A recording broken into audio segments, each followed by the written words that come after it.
সাবধান, এই ভিডিওটি শুরু করার আগে নিজেকে একটা প্রশ্ন করুন। আগামীকাল যদি আপনার চাকরিটা চলে যায় বা ব্যবসায় বড় লস হয়, তবে আপনার পকেটে কি এতদিন সংসার চালানোর মতো টাকা আছে, নাকি আপনাকেও 10 দিনের মাথায় কারো কাছে হাত পাততে হবে? পরিসংখ্যান বলছে আমাদের দেশে 90% মানুষ, হ্যাঁ 90% মানুষ সারা জীবন গাধার মতো খাটার পরেও শেষ বয়সে গিয়ে নিঃস্ব হয়ে যায়। কেন জানেন? কারণ স্কুল কলেজে আমাদের ত্রিকোণমিতি বা মুঘল সাম্রাজ্যের ইতিহাস শেখানো হয়েছে, কিন্তু টাকার সবচেয়ে ভয়ঙ্কর গোপন সূত্রটি শেখানো হয়নি। আপনি কি জানেন আপনার পাশের ফ্ল্যাটের সেই সাধারণ দেখতে ছেলেটি যে আপনার চেয়ে কম বেতন পায়, সে হয়তো আগামী 5 বছরেই কোটিপতি হতে যাচ্ছে, আর আপনি ঋণের জালে আটকে হাবুডুবু খাবেন? পার্থক্যটা কোনো লটারির টিকিট নয়, পার্থক্যটা হলো একটা মাত্র গোপন কোড, 50-30-20 রুল। আজকের এই ভিডিওতে আমি আপনাদের হাতে সেই জাদুর চাবিটা তুলে দেব, যেটা ব্যবহার করে আপনি জিরো থেকে হিরো হতে পারবেন। আগামী 8 মিনিটে আমরা শুধু থিওরি কপচাবো না, আমরা দেখব কিভাবে আপনার বর্তমান বেতন বা আয়কে এই গোপন সূত্রের মাধ্যমে মাত্র 5 বছরেই ফিনান্সিয়াল ফ্রিডম বা আর্থিক স্বাধীনতা অর্জন করা যায়। তাই সিট বেল্ট বেঁধে নিন, কারণ আজকের এই ভিডিওটি আপনার জীবনের মোড় ঘুরিয়ে দিতে পারে। চলুন গল্পের ছলে বিষয়টা বোঝা যাক। ধরুন আমাদের গল্পের নায়ক রাহিম মাসে 50,000 টাকা বেতন পায়। সে মনে করে আরে অনেক টাকা, দেদারসে খরচ করি। সে দামি ফ্ল্যাটে থাকে, প্রতি উইকেন্ডে রেস্টুরেন্টে খায়, আইফোনের লেটেস্ট মডেল পকেটে নিয়ে ঘোরে। কিন্তু মাস শেষে তার সেভিংস জিরো, উল্টো ক্রেডিট কার্ডের বিলের বোঝা ঘাড়ে। অন্যদিকে তার বন্ধু করিম, যে কিনা মাসে মাত্র 20,000 টাকা আয় করে, কিন্তু 5 বছর পর দেখা গেল করিম একটা ফ্ল্যাট বুকিং দিয়েছে, আর রাহিম এখনও ভাড়ার টাকা জোগাড় করতে হিমশিম খাচ্ছে। পার্থক্যটা কোথায়? পার্থক্যটা হলো করিম অজান্তেই 50-30-20 রুল ফলো করেছে। এখন প্রশ্ন হলো, এই রুলটা আসলে কি? খুব সহজ ভাষায়, আপনার আয়ের 100 ভাগ টাকাকে 3টি ভাগে ভাগ করা। প্রথম ভাগ 50% যা যাবে আপনার নিডস বা প্রয়োজনে, দ্বিতীয় ভাগ 30% যা যাবে আপনার ওয়ান্টস বা শখে, আর শেষ এবং সবচেয়ে গুরুত্বপূর্ণ 20% যা যাবে সেভিংস বা সঞ্চয়ে। শুনতে সহজ মনে হচ্ছে, কিন্তু এর প্রয়োগ করতে গিয়েই আমরা ভুল করি। চলুন প্রথমে 50%-এর বা নিডসের গভীরে যাই। নিডস মানে হলো সেই খরচগুলো যেগুলো না করলে আপনি বাঁচবেন না বা সমাজে চলতে পারবেন না, যেমন বাড়ি ভাড়া, চাল ডাল বাজার খরচ, বিদ্যুৎ বিল, যাতায়াত খরচ বা অসুস্থ হলে ওষুধ কেনা। বর্তমান বাজারে জিনিসের যা দাম, তাতে অনেকেই বলবেন, ভাই আমার তো 50%-এ কিছুই হয় না, উল্টো 70-80% চলে যায় শুধু সংসার চালাতেই। এখানেই থামুন।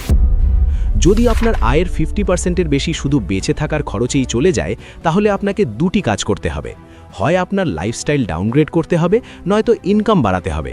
লাইফস্টাইল ডাউনগ্রেড মানে আপনি যদি 15,000 টাকার বাসায় থাকেন, তবে 10,000 টাকার বাসায় শিফট করুন। যদি রোজ উবারে যাতায়াত করেন, তবে বাসে যান। মনে রাখবেন, ধনী হওয়ার প্রথম শর্ত হলো লোক দেখানো ভাব বাদ দেওয়া। বিল গেটস বা মার্ক জাকারবার্গকে দেখেছেন কখনো অহেতুক দামি কাপড় পরে ঘুরতে? তারা সিম্পল থাকেন, কারণ তারা জানেন সম্পদের আসল মানে ব্যাংকের ব্যালেন্স, গায়ের জামা নয়। এবার আসি দ্বিতীয় ভাগে, যেটা হলো 30%, আপনার ওয়ান্টস বা শখ।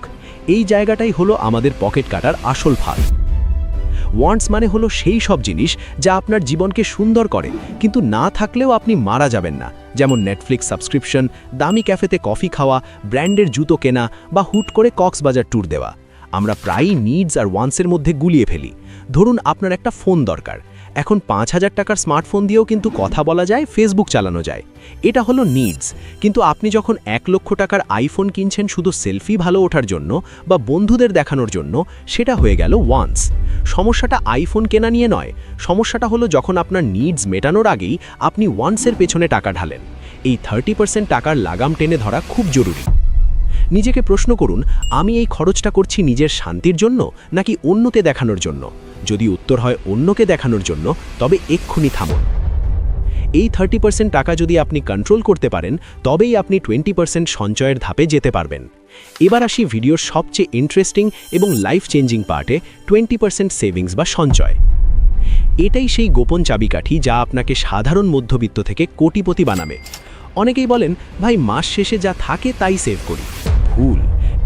নিয়ম হলো income minus savings equals to খরচ, মানে বেতন পাওয়ার সাথে সাথেই 20% টাকা আলাদা করে ফেলবেন, যেন এই টাকাটা আপনার কাছে নেই। ধরুন আপনার বেতন 50,000, সেখান থেকে 10,000 টাকা প্রথমেই সরিয়ে ফেলুন।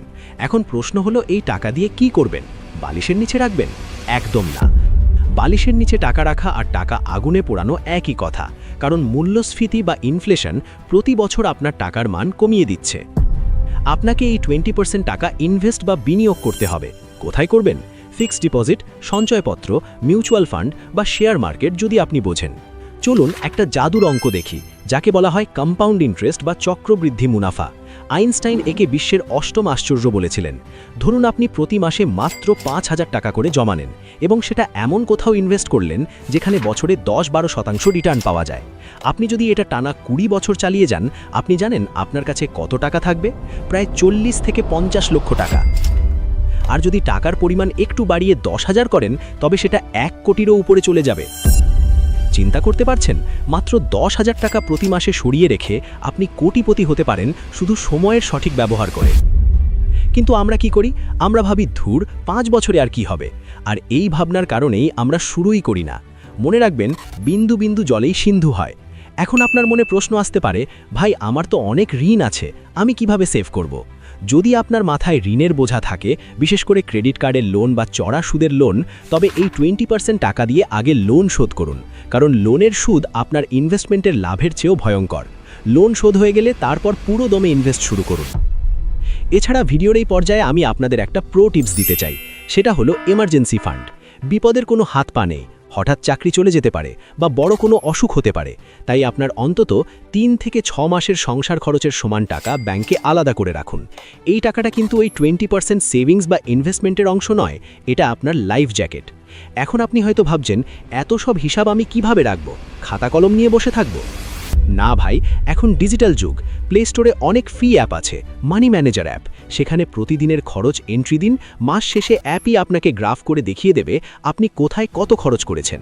তখন আপনি অবাক হয়ে দেখবেন, আরে আমি শুধু ফুড পান্ডায় অর্ডার করেই মাসে 5,000 টাকা গচ্ছা দিয়েছি। এই রিয়েলাইজেশনটা খুব জরুরি। বন্ধুরা, ধনী হওয়া কোনো রকেট সায়েন্স নয়, এটা হলো ডিসিপ্লিন। 50-30-20 রুল আপনাকে সেই ডিসিপ্লিনটাই শেখায়। এটা স্কুলে শেখানো হয় না, কারণ আমাদের শিক্ষা ব্যবস্থা আমাদের ভালো কর্মচারী বানাতে চায়, ভালো ইনভেস্টর নয়। কিন্তু আজ আপনি এটা জানলেন। এখন চয়েস আপনার। আপনি কি আগামী 5 বছরও এভাবেই কাটিয়ে দেবেন, নাকি আজ থেকেই আপনার আয়ের 50-30-20 ভাগ করে ভবিষ্যতের দিকে পা বাড়াবেন? মনে রাখবেন, গাছ লাগানোর সবচেয়ে ভালো সময় ছিল 20 বছর আগে, আর দ্বিতীয় সবচেয়ে ভালো সময় হলো আজ। তাই আজই শুরু করুন। আপনার পকেটের প্রতিটি টাকার হিসাব রাখুন, টাকা আপনার হিসাব রাখবে। আশা করি আজকের এই ভিডিওটা আপনাদের ফিনান্সিয়াল লাইফে একটা বড় পরিবর্তন আনবে। যদি মনে হয় এই তথ্যগুলো আপনার কোনো বন্ধু বা আত্মীয়ের উপকারে আসবে, তবে অবশ্যই ভিডিওটি শেয়ার করুন। আর হ্যাঁ, কমেন্টে জানান আপনার আয়ের কত শতাংশ আপনি সেভ করতে পারেন, 5, 10 নাকি 20। আমি সবার কমেন্ট পড়ব। দেখা হবে পরের ভিডিওতে। ততক্ষণ পর্যন্ত ভালো থাকুন, সুস্থ থাকুন এবং স্মার্টলি ইনভেস্ট করুন। আল্লাহ হাফেজ।